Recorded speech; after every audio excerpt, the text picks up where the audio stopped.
देशभरातली 12 राज्य आणि केंद्रशासित प्रदेशात दुसऱ्या टप्प्यात मतदार यादी विशेष सखोल फेरतपासणी मोहीम आजपासून होणार सुरू।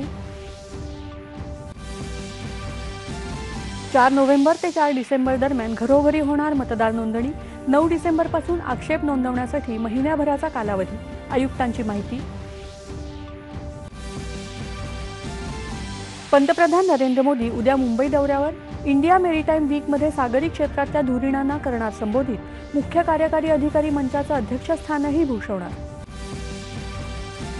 गेल्या दशकभरात सागरी अर्थव्यवस्थेत केंद्र सरकारनं केलेल्या सुधारणांमुळे भारताचा सागरी शक्ती म्हणून उदय। अमित शहांचं मुंबईतल्या सागरी सप्ताह कार्यक्रमात प्रतिपादन।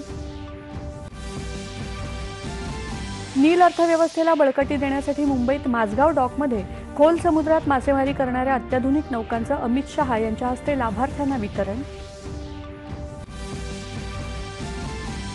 सागरी विकास परिषदेत विविध कंपन्यांसोबत महाराष्ट्राचे 56,000 कोटी रुपयांचे 15 करार।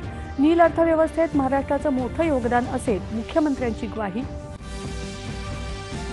महाराष्ट्रात भाजपा कुणाच्या आधारानं नाही तर स्वबळावर समर्थ होत आहे। राज्यात ट्रिपल इंजिनचं सरकार आणणं आमचं उद्दिष्ट। भाजपा कार्यालयाच्या भूमिपूजन प्रसंगी अमित शहा यांचं प्रतिपादन।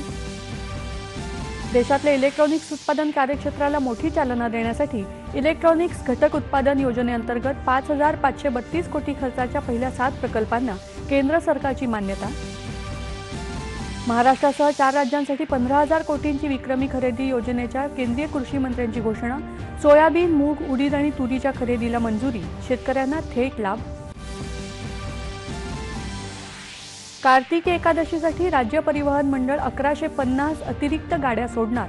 परिवहन मंत्री प्रताप सरनाईक यांची घोषणा।